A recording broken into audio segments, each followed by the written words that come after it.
Schopenhauer. Erystyka. Jak wygrać każdy spór?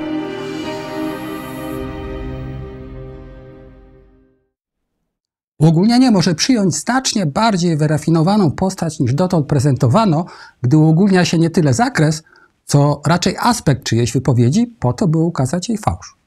Tutaj aspekt należy rozumieć szeroko jako zasadniczy temat rozmowy. Bywa on domyślny, nie mówi się o nim, ale określa go kontekst lub treść wypowiedzi. Na przykład w programie przyrodniczym zaproszony podróżnik mówi, że widział jaja kury zielononóżki i mają one jasny, kremowy kolor. A jego oponent temu zaprzecza, wskazując, że przecież w środku są żółte. To jest uogólnienie domyślnego aspektu wypowiedzi. Chwyt polega na sugestii, że twierdzenie dotyczy wszystkiego, gdy odnosi się tylko do wyglądu. Schopenhauer, określając ten fortel, mówi, że polega on na zinterpretowaniu twierdzenia przeciwnika tak, jak gdyby zamiast w sensie względnym przedstawiał je jako prawdę ogólną i bezwzględną.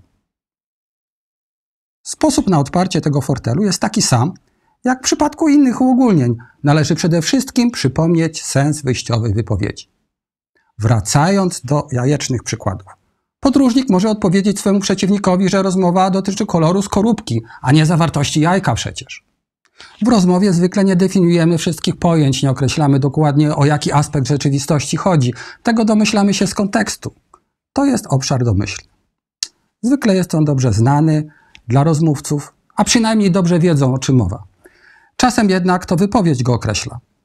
Na przykład, jeśli ktoś mówi o prawdopodobieństwie, to wyznacza tym samym aspekt patrzenia na rzeczywistość przez pryzmat, poszlak, domysłów i przewidywań. Kontrargument, że prawdopodobieństwo nie daje pewności, jest zmianą aspektu rozmowy w kierunku dyskusji o tym, co jest pewne. Jeśli rozmówcy nie uzgodnią między sobą aspektu, mówią o różnych sprawach. Jeden mówi o przypuszczeniach, a drugi o tym, co wiemy z pewnością. Wyobraźmy sobie polityczną dysputę na temat klimatu, spowodowaną kolejnym internetowym wpisem, powiedzmy, Grety Thunberg. Podwyższające się średnie roczne temperatury pozwalają przypuszczać, że naprawdę mamy do czynienia z ociepleniem klimatu spowodowanym aktywnością człowieka. Nieprawda. Przypuszczenia tego typu wcale nie są pewne. Ocieplenia klimatu zdarzały się już wcześniej i jest to zjawisko cykliczne, a to pozwala przypuszczać, że działalność człowieka ma naprawdę bardzo znikomy wpływ na ten proces. To nieprawda. Przypuszczenia tego typu nie są pewne. Prawdziwy dialog między tymi osobami może się zacząć jedynie wtedy, gdy przyjmą wspólny aspekt sporu. Jeśli różnica zdań między nimi dotyczy wiedzy pewnej, to powinni rozmawiać o tym, czy i jak można określić związki przyczynowo-skutkowe między działalnością człowieka a ociepleniem klimatu. Jeśli natomiast rozmawiają o prawdopodobieństwie i przypuszczeniach, to rozmowa powinna badać to, która z hipotez lepiej pasuje do faktów.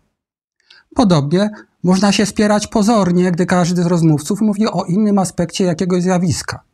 Na przykład, gdy rozmawiają o sprawności, ale jedna osoba mówi o bieganiu, a druga o myśleniu. Osoby europejskiego pochodzenia mają lepsze geny, bo wygrywają światowe zawody w szachach. Nie, nieprawda. To Afrykańczycy mają najlepsze geny. Przecież oni wygrywają światowe zawody w sprincie. Tutaj każdy z rozmówców mówi o czymś innym, choć pozornie rozmawiają na ten sam temat. Manipulacja aspektem to chwyt erystyczny. Polega na celowej zmianie tematu rozmowy, ale nie tak, by dotyczyła czegoś zupełnie innego niż dotąd, tylko przez zmianę aspektu.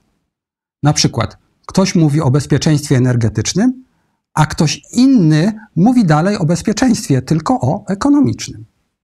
Uważam, że bezwzględnie należy postawić na dywersyfikację dostaw kopalin ze względu na bezpieczeństwo państwa.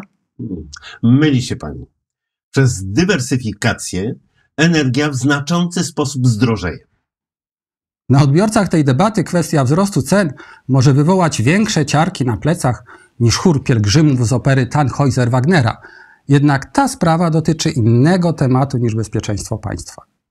Oczywiście koszt paliw może pośrednio wpływać także na bezpieczeństwo ekonomiczne, ale żeby podważyć argument rozmówcy, należałoby wpierw wykazać, że ten wpływ jest istotny dla tego bezpieczeństwa.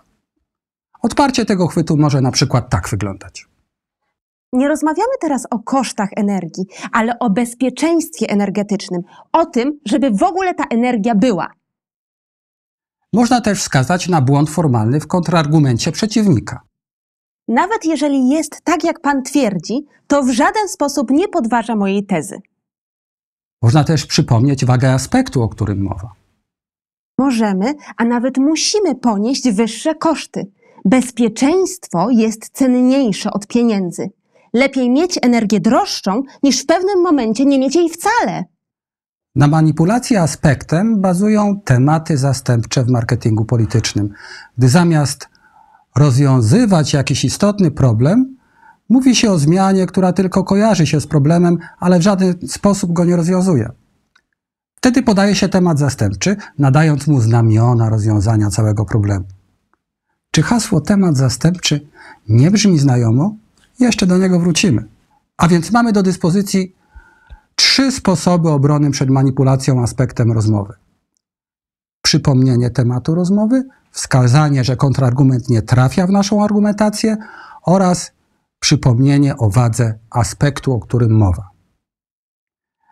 Wniosek z tego jest taki: trzymajmy się tematu.